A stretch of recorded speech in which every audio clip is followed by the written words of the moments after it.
Hello guys, welcome. I am Neha.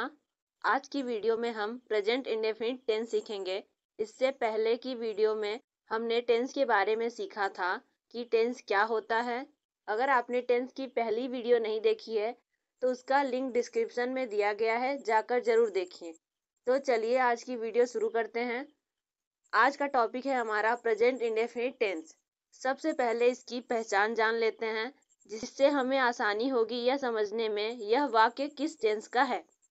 Present indefinite tense की पहचान है जिन वाक्यों के अंत में ता है, ती है, ते है आदि शब्दों का प्रयोग किया जाता है, वह प्रेजेंट इंडेफिनिट टेंस का सेंटेंस है। तो उदाहरण के साथ समझते हैं। मीरा घर जाती है।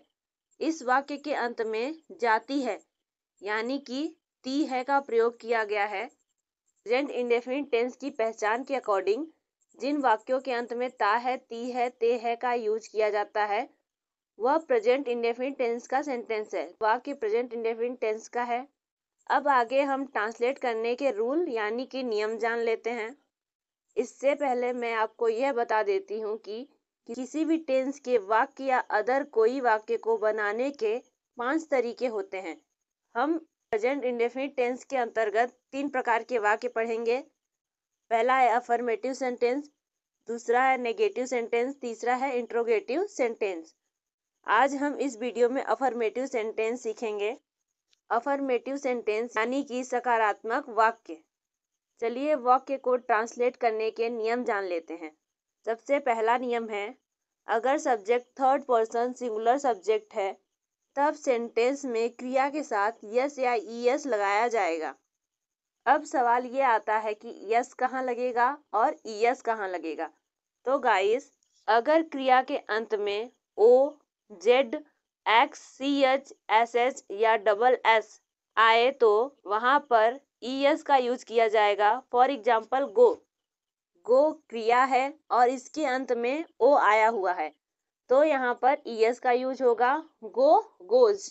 और साथ ही अगर क्रिया के अंत में वाई आया हुआ हो और उसके ठीक पहले कॉन्सोनेंट हो तो वाई को हटाकर आईएस का यूज किया जाता है। For example cry. क्राई में अंत में वाई आया हुआ है, इसे हटाकर आईएस लगा देंगे, क्राई का क्राइज। बाकी बचे क्रिया के साथ हम एस का यूज करते हैं केवल अगर क्रिया के अंत में वाई आया हुआ हो और उसके ठीक पहले vowel A E I O you आया हुआ हो तो वहां पर एस का यूज करते हैं। For example play. प्ले में वाई के पहले ए का यूज किया गया है, ए वॉवेल है, तो यहाँ पर एस का यूज किया जाएगा। सेकेंड रूल, बाकी किसी भी subject third person singular subject के अलावा क्रिया के साथ यस या ईएस का यूज नहीं किया जाता है। अब इन नियमों को ध्यान में रखते हुए वाक्य को ट्रांसलेट करने का स्ट्रक्चर देख लेते हैं। स्ट्रक्चर की मदद से हम किसी भी वाक्य को आसानी से ट्रांसलेट कर सकते हैं। कर्ता प्लस क्रिया प्लस एस प्लस कर्म यानी कि subject plus verb plus S plus object. इसी स्ट्रक्चर के बेस पर हम वाक्य को ट्रांसलेट करना सीखेंगे।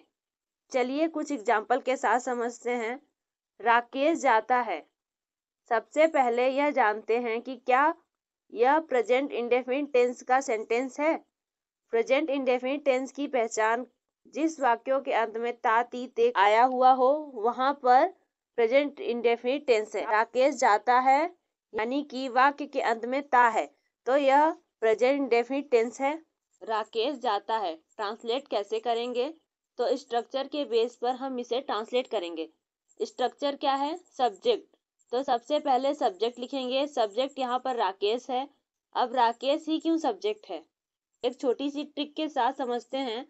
सब्जेक्ट यानी कि जो काम कर रहा है। अब यहाँ पर राकेश जाता है तो राकेश काम कर रहा है, तो राकेश हो गया सब्जेक्ट। अब यह तो पता चल गया कि राकेश सब्जेक्ट है, पर कौन सा सब्जेक्ट है, फर्स्ट पर्सन, सेकेंड पर्सन या third person. Don't worry guys, बहुत आसान है। एक चार्ट के द्वारा समझते हैं। फर्स्ट पर्सन जैसे कि मैं बोल रही हूँ तो यह फर्स्ट पर्सन है। For example I be. Second person जो सुन रहा है वह सेकंड पर्सन है, जैसे आप सुन रहे हैं थर्ड पर्सन, जिसके बारे में बात हो रही है।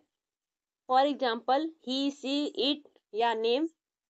तो गाइस राकेश हो गया थर्ड पर्सन। अब राकेश अकेला है तो सिंगुलर है, यानी कि थर्ड पर्सन सिंगुलर। स्ट्रक्चर के according third person singular subject के साथ यस और ईएस का यूज किया जाता है। सब्जेक्ट राकेश, फिर वर्ब। वर्ब मीन्स क्रिया। वर्ब क्या है? सब्जेक्ट के द्वारा किए जाने वाले कार्य। राकेश जाता है, राकेश जाने का काम कर रहा है। जाने की इंग्लिश होती है गो। अब Rakesh third person singular subject है, तो वर्ब के साथ यस या यस का यूज किया जाएगा। मैंने पहले ही आपको बता दिया कि क्रिया के अंत में ओ आए तो वहां पर ईएस का यूज किया जाएगा, यानी कि गो के साथ ईएस लगेगा। राकेश गोज। इस वाक्य में ऑब्जेक्ट नहीं है। आई होप सो आपको इतना समझ में आ गया होगा। अगर समझ में आ रहा हो तो वीडियो को लाइक करें। चलिए दूसरा सेंटेंस देखते हैं। वह स्कूल जाता है। यहाँ पर वह सब्जेक्ट है और वह भी थर्ड पर्सन सिंगुलर सब्जेक्ट है। वह की इंग्लिश होती है ही या सी। दोनों को हिंदी में हम वह कहते हैं, पर ही का यूज मेल और सी का यूज फीमेल के लिए किया जाता है। तो यहाँ पर ही का यूज किया जाएगा। कार्य क्या हो रहा है? जाने का, तो गो। अब यहाँ पर वह थर्ड पर्सन सिंगुलर है, यानी कि goes. He goes. Object, object school है। He goes to school. Next sentence देखते हैं। तुम कार्य करते हो। तुम, you second person singular subject है। वर्क, काम। काम को इंग्लिश में वर्क कहते हैं। के साथ यस या ईएस का यूज नहीं किया जाएगा, क्योंकि सब्जेक्ट सेकेंड पर्सन है। You work. वे मुझे जानते हैं। वे की इंग्लिश दे होती है। They third person plural subject है। रूल के अकॉर्डिंग यहाँ पर यस या यस का यूज नहीं किया जाएगा। जानना की इंग्लिश होती है नो। दे नो मी। मी यानी कि मुझे। आई और मी दोनों की हिंदी मुझे ही होती है या मैं, पर आई का यूज सब्जेक्ट के लिए किया जाता है और मी का यूज ऑब्जेक्ट के लिए किया जाता है। और यहाँ पर मुझे ऑब्जेक्ट है, इसलिए यहाँ पर आई के स्थान पर मी का यूज किया गया है। नेक्स्ट है, मैं अंग्रेजी सीखती हूँ, पर इसकी इंग्लिश मैं आपको नहीं बताऊंगी। इसकी इंग्लिश आप मुझे कमेंट बॉक्स में लिख कर बताएंगे। आई होप आपको वीडियो अच्छी लगी हो तो प्लीज़ लाइक कमेंट करें और साथ ही चैनल को सब्सक्राइब करें। बेल आइकन को प्रेस करें ऐसी और वीडियो देखने के लिए। मिलते हैं नेक्स्ट वीडियो में।